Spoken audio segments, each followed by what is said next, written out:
जय महादेव दर्शकों। पिछले एपिसोड में हमने 18 अक्टूबर से 16 नवंबर तक जो विशिष्ट गोचरी स्थिति है उसके अनुरूप हमने मेष से कन्या राशि तक के सभी दर्शकों के राशिफल को बताया था। इस एपिसोड में हम तुला राशि से मीन राशि के दर्शकों के लिए वर्तमान गोचर का क्या प्रभाव पड़ने वाला है उस पर चर्चा करेंगे। तो सबसे पहले हम विषय पे आते हैं। गोचर आपके सामने है। तुला राशि को ही लेकर फल विशिष्ट होता है। क्यों? क्योंकि तुला राशि वर्तमान में आम गोचर की भांति नहीं है। तुला राशि इस समय बुरी तरह पापाक्रांत अवस्था में है। तुला राशि में जहां सूर्य केतु के साथ बैठा हुआ है वहीं पर शुक्र भी इसी के साथ गोचर कर रहा है। यहां पर सूर्य शुक्र की जो स्थिति है वह निश्चित रूप से लाभकारी नहीं कही जाएगी, क्योंकि ऐसे अस्तगत भी सूर्य करेगा। सूर्य स्वतः ही केतु के साथ जाने के कारण पापाक्रांत अवस्था में है। इसके बाद मकर राशि में बैठा हुआ शनि तुला राशि पर पूर्णतः दृष्टिपात कर रहा है। अर्थात इस पूरे 18 अक्टूबर से 16 नवंबर तक की जो स्थिति है वह अच्छी नहीं करी जाएगी। इसीलिए सबसे पहले मैं प्रारंभ करता हूं तुला राशि। तुला राशि यद्यपि आपके अधिपति शुक्र स्वराशिगत है लेकिन सूर्य के साथ है, इसलिए यह एक महत्वपूर्ण बिंदु है। इसको आप सदैव ध्यान रखेंगे। शरीर, आपका अपना डेवलपमेंट, आपका लेवल ऑफ कॉन्फिडेंस और आपकी एनर्जी ये बाधित हो सकती है। और आपकी राशि से भाग्य भाव में गया हुआ मंगल भी आपके कार्य में बाधा पहुंचाने का कार्य कर सकता है। अनावश्यक रूप से बिना किसी कारण के आप प्रत्येक कार्य को टालने का स्वभाव एडॉप्ट कर सकते हैं। अर्थात आज का काम कल कर लेंगे, कल का काम परसों कर लेंगे। यह आपका नेचुरल जो है वो हैबिट नहीं है, परंतु ऊर्जा के अभाव में आपके साथ यह परेशानी उत्पन्न हो सकती है। इसलिए प्रत्येक कार्य को न केवल अत्यंत सावधानी से करें, अपितु यदि कोई बहुत नवीन कार्य बहुत ही आवश्यक है तो जिस समय करें, प्रारंभ करें, उस समय निश्चित रूप से गोचर और मुहूर्त दोनों पर गंभीरता पूर्वक विचार करने के बाद ही प्रारंभ करें और यदि हो सके तो इसे 16 नवंबर तक टालने का भी प्रयास करें। तत्पश्चात वृश्चिक राशि। आपकी राशि से तुला राशि की पापाक्रांत अवस्था जहां द्वादश में रहेगी वहीं पर अष्टमस्त मंगल है। तो वृश्चिक राशि के सभी जातकों को सर्वप्रथम अपने स्वास्थ्य पर ध्यान देना है। मुख्य रूप से वाहन बिल्कुल ही तेज न चलाए। अष्टमस्त मंगल दुर्घटना उत्पन्न कर सकता है। किसी के डिस्प्यूटेड वर्क में अपनी टांग बिल्कुल मत अड़ाएं, अन्यथा विवाद की स्थिति भी उत्पन्न हो सकती है। स्वयं पर संयम रखें, अपने बजट के अनुसार ही कार्य करें। द्वादश भाव का पापाक्रांत होना अनावश्यक रूप से आपके सामने बड़े खर्चे की स्थिति भी उत्पन्न कर सकता है। इसलिए पूरा नियंत्रण अत्यंत ही आवश्यक है। और अच्छे आरोग्य के लिए, दुर्घटना से बचाव के लिए, जोखिम भरे कार्यों से बचाव के लिए सबसे पहले आपको अपने आत्मविश्वास पर नियंत्रण रखना होगा। और इसके लिए आवश्यक है कि नवोदित सूर्य किरणों को जल दें और जितना हो सके ओम अंग अंगारकाय नमः अथवा बजरंग बाण का 3 पाठ प्रतिदिन अवश्य करें। इसके पश्चात धनु राशि। धनु राशि से तुला राशि का एकादश गोचर है, अर्थात धनु राशि के सभी जातकों के लिए सूर्य, केतु, शुक्र और शनि की पाप दृष्टि के कारण एकादश भाव आपके लिए अत्यंत लाभकारी परिणाम प्रदान करेगा।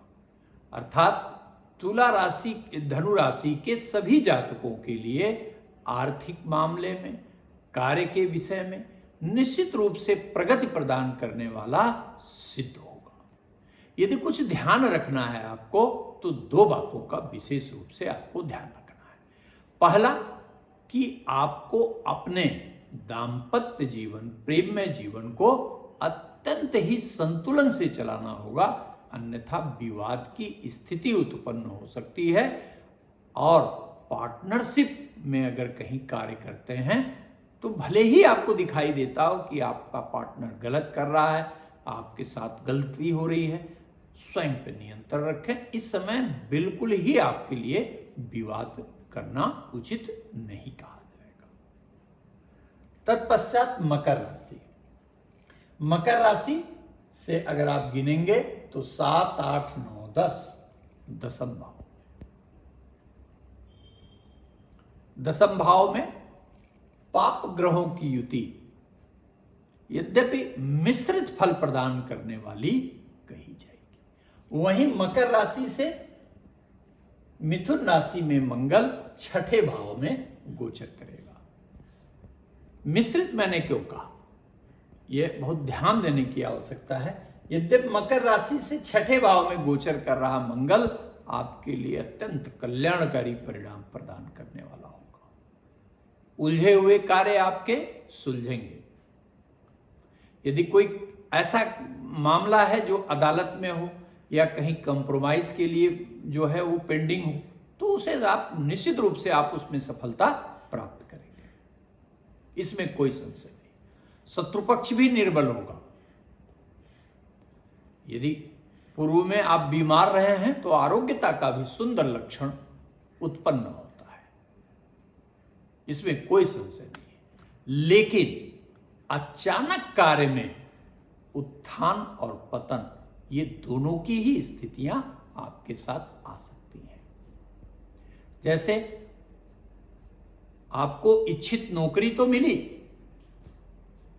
जो आप चाहते थे सैलरी मिली, जो चाहते थे पैकेज मिला, लेकिन जब आप गए तो देखे कि इन्वायरमेंट ही आपके लिए उचित नहीं है, या कार्य करने में मजा नहीं आ रहा है, कारण नहीं समझ में आ रहा है, लेकिन आप रुचि के साथ अपने मूल टैलेंट के साथ काम करने में अक्षम हो रहे हैं।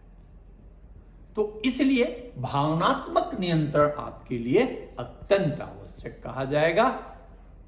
यही वजह थी कि हमने आपको मिश्रित परिणाम के लिए कहा। तत्पश्चात कुंभ राशि। कुंभ राशि पर यदि ध्यान देंगे तो कुंभ राशि से सीधा 7, 8, 9 भाग्य के घर का पापाक्रांत होना अच्छा नहीं कहा जाएगा। दूसरी तरफ मंगल की स्थिति पर अगर आप विचार करेंगे तो आपकी राशि से मंगल पंचमस्त गोचर कर रहा है, अर्थात ये दोनों ही ऊर्जा के मूल कारक ग्रह अर्थात सूर्य तथा मंगल दोनों की ही गोचरीय अवस्था नकारात्मक है। इसलिए आपको ध्यान देना होगा। ध्यान किस लिए?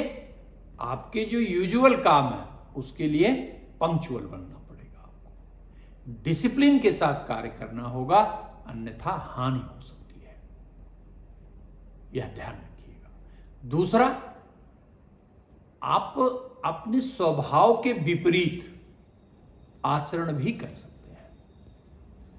आपका इमोशनल एंगल वो डिस्टर्ब हो सकता है। अनावश्यक बातों को सोच के आप अपने दैनिक दिनचर्या को नकारात्मक बना सकते हैं, यह ध्यान रखिएगा। दूसरा, सूर्य का अर्थात तुला राशि का पापाक्रांत होना ये सर्वथा ही खराब है।